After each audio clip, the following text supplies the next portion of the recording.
let's bake. Specifically, let's bake cinnamon rolls with a twist. We're gonna bake healthy cinnamon rolls, a recipe that I found on Instagram, and we're gonna bake normal cinnamon rolls, the non-healthy, full fat, full sugar versions. We're gonna do them both because I'm starting a new series where I trial the healthy version of the sweet treat versus the normal version and see if I can somehow come across a recipe that lives up to or even exceeds the original sweet treat. And the reason for that is, when I was younger, I used to absolutely love baking. It was one of my favourite pastimes. And then when I got into health and fitness, I started finding healthier versions of my favourite bakes, higher protein versions of my favourite bakes, and I went down a rabbit hole. And I got stuck there for a while. It got to a point where I wasn't allowing myself to bake anything if it wasn't a higher protein or healthier version of the original bake. And then I started resenting the fact that I couldn't bake anything that wasn't high protein or healthy. So I just moved away from baking completely. I stopped baking for a couple of years. And it's only been in the last year or so that I've started to dip my toe back into the baking waters. And it's reminded me how much I fucking love baking. But I've come back into the baking world with a fresher headspace, where I am now only making the full fat, full sugar, unhealthier versions of all of the sweet treats that I used to love baking myself when I was younger. So I'm going to be finding a high protein or healthy recipe and an OG recipe. I'm not going to share the names of the creators who post these healthier recipes because my goal with this series is not to out these people or to diminish their work in any way. I'm sure they've worked really hard on creating these higher protein recipes, but the message I want to give is it's okay to go for the full fat version. It's okay to go for the non-healthy version because you're gonna have a much more fucking enjoyable experience if you do. Most of the time you're just kidding yourself if you say the high protein version's nicer. I need to figure out a catchy title for this series. Healthy versus unhealthy feels like it's done. Battle of the Bakes. Battle of the Bakes. Battle of the Bakes, episode 1, cinnamon rolls. Let's go.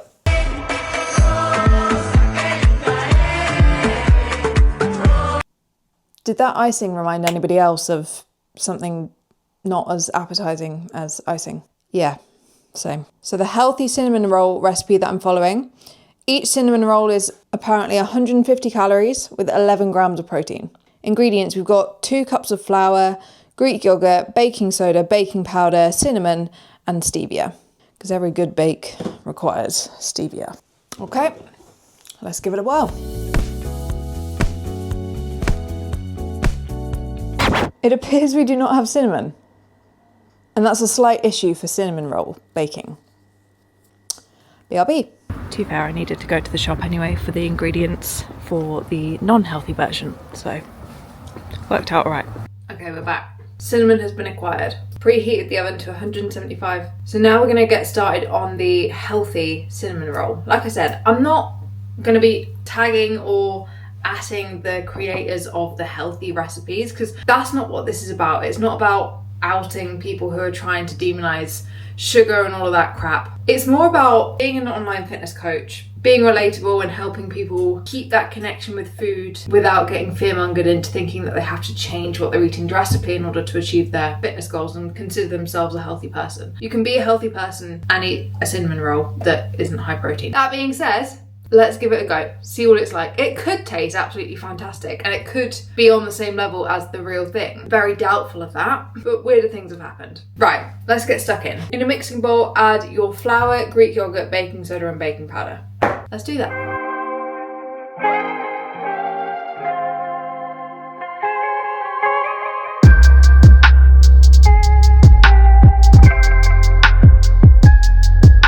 So it says mix until you get a sticky dough consistency. Yeah, that's not happening. That is very much not dough. So I'm gonna add some water and see if that helps. Okay, we've got something that slightly resembles dough now, after maybe 1 or 2 tablespoons of water.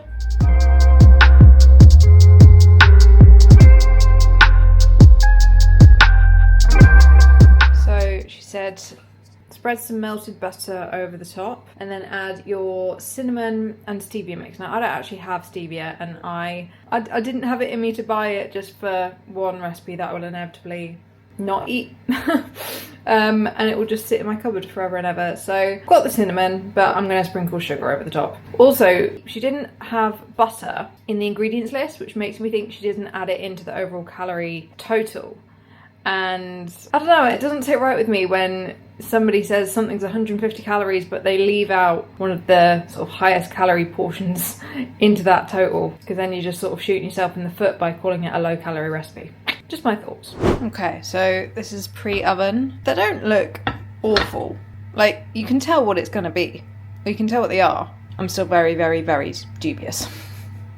But let's see. Got to bake them for 30 minutes. Okay, so that's the healthy ones in the oven. And now I'm going to swap over to the unhealthy, full-fat, full-calorie versions, which look so much more appealing from the offset. So we're going to start making the dough. We've got flour, sugar, yeast, salt, water, butter, and an egg. I'm gonna half this recipe because it makes 12. And to be honest, we're not even gonna get through 6 of them. So we'll see.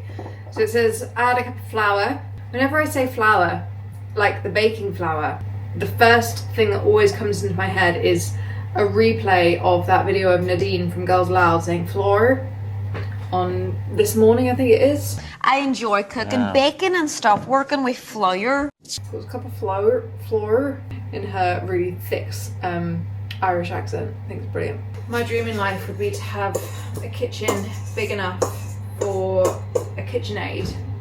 And when I say big enough, I mean like a kitchen that can allow for a KitchenAid in it that doesn't automatically fill up the entire space and you have like no room left for anything else. That's the dream. This recipe says mix until the dough turns shaggy. Can safely say I have never mixed until dough has turned shaggy before.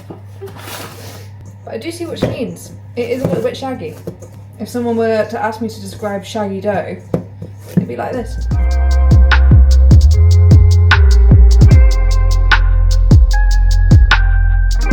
Okay, now we gotta leave you to rest for 10 minutes uncovered. I've already come to a realization, even after doing half of one of these episodes, that I should probably do the healthy version next time where I just do a single serving of it, because I'm 99% certain that I won't enjoy the healthy version.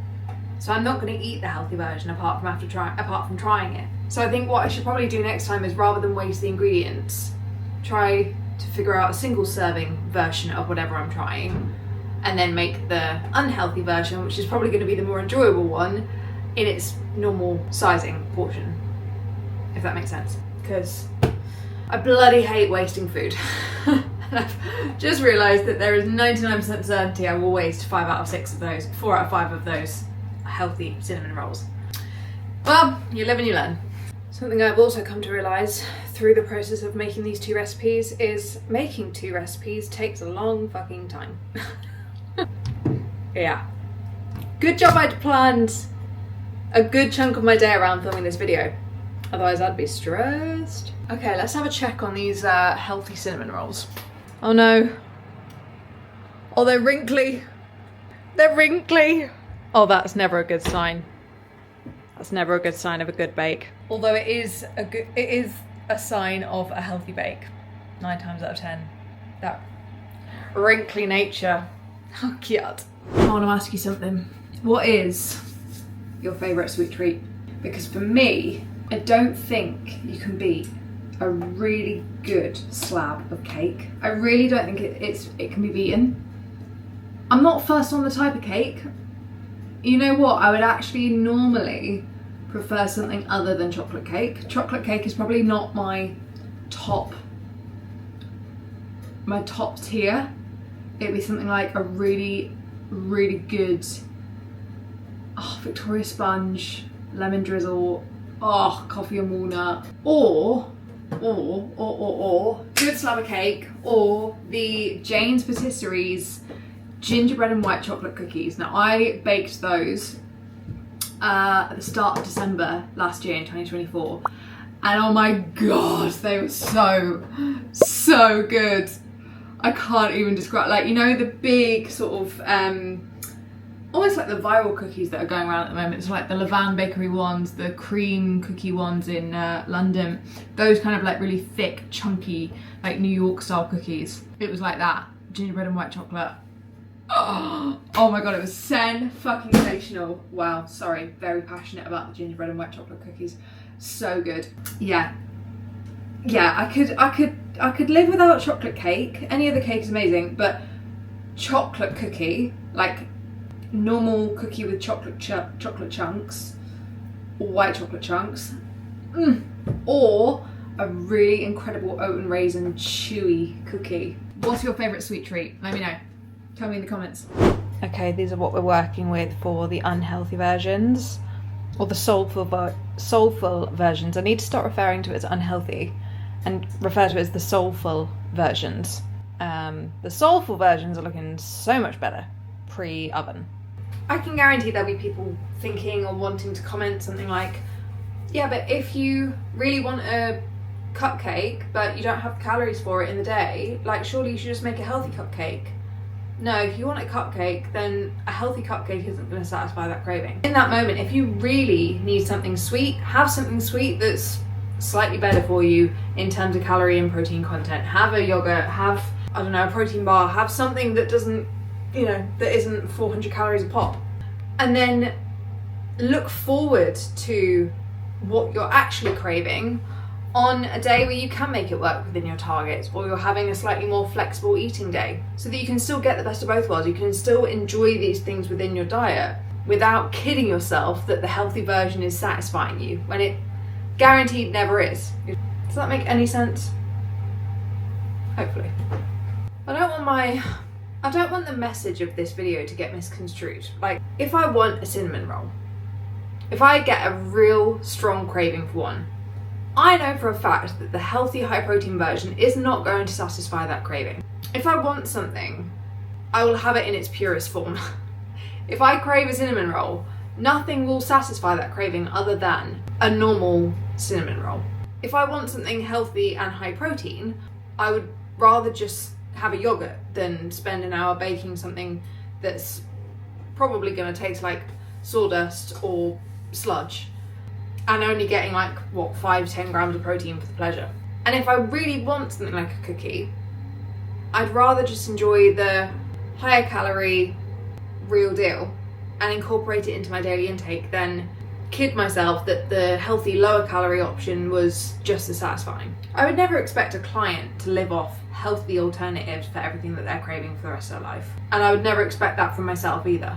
Like, successful fat loss requires 80% food for the goal and 20% food for the soul. And our souls deserve better than fucking healthy high protein cinnamon rolls. Okay, they've been left for an hour to prove and they've doubled in size and they're looking really good.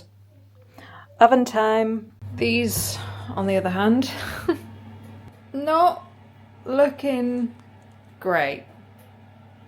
Really not great. This one had a terrible time coming out of the oven. Oh, I'm actually really not looking forward to trying these at all. Okay, this is what we're working with when iced. Look at the cracks. It's like an old woman's foot. It's like the bottom of an old woman's foot. Ah, we're dripping. That literally looks like my dad's heel. Sorry, Dad, if you're watching, but it is quite an accurate representation. These boys need some moisturiser. I have cheated on the icing for those though, because what does she say? I used Greek yogurt as icing, or you can mix stevia and milk. I won't be doing any of those things, darling. But thank you for the recommendations or the suggestions. I will be using icing sugar because there ain't no fucking way I'm putting one of those crusty little rolls in my mouth with Greek yogurt as the icing, or stevia and milk as the icing. Stevia and... that won't even mix, that won't even combine. You're just pouring sweet milk over the top of it. No. Now that is what we are talking about. Crusty rolls of shit. Beautiful, plump, brown, fluffy rolls of goodness. Yes. Yes, yes, yes. Okay, so I also cheated on the icing with these as well, because the recipe that I'm following suggests a cream cheese frosting. I can't be arsed with that. So we've gone for icing sugar on these as well. I also think keeps it slightly fairer between the two. Okay, taste test. I mean, just from the fucking offset, there is absolutely no comparison. Oh God. Okay, let's give these a try. I feel like I have to go for the healthy one first because I just know it's going to taste like shit. And I don't want that to be the last taste in my mouth. I need the nice one to be the last taste in my mouth. Oh God, it doesn't even tear. Okay, I feel like we need to get into the middle bit because that's going to be the nicest bit. I don't know.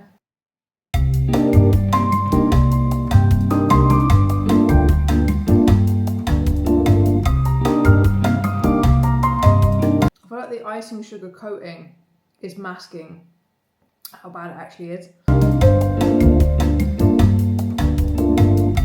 Just tastes like stale bread that's been coated with cinnamon. It's not inedible, but I would not go as far as to say it's nice. But I think if you were only eating that, if you'd only made the high protein version and you didn't have that to compare it to, no, I was gonna say it could satisfy a sweet craving. You'd be better off just eating a tablespoon of sugar, saving yourself a lot of time and effort. All right, let's go for this one. It looks really good, to be fair. It's also probably not a totally fair comparison because this one is also warm out the oven. So there is that. Oh, it's so fluffy. He's so fluffy, I'm gonna die. Again, I'm gonna go for the centre bit first because we all know that in a cinnamon roll, the centre bit is always the best.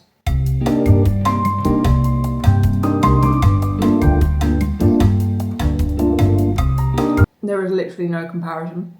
Oh my God, that's just so good. Yeah, absolutely no comparison. If you couldn't recall what the taste of a proper cinnamon roll was, what a proper cinnamon roll tasted like, you could probably get away with that one. But then you eat a proper one, and there is absolutely no comparison. I'm in a good place right now.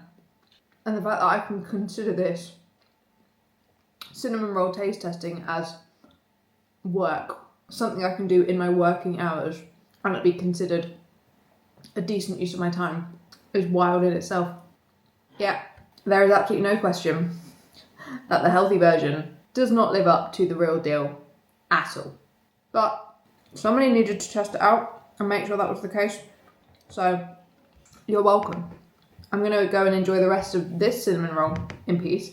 Throw this one in the bin. If you enjoyed this content, like, subscribe. Give me some recommendations of which sweet treat you want me to try the healthy high protein versus normal version of next in the comments. Don't forget to subscribe if you're new and you enjoyed the content. Give it a like, give it a comment, and I'll see you in the next one.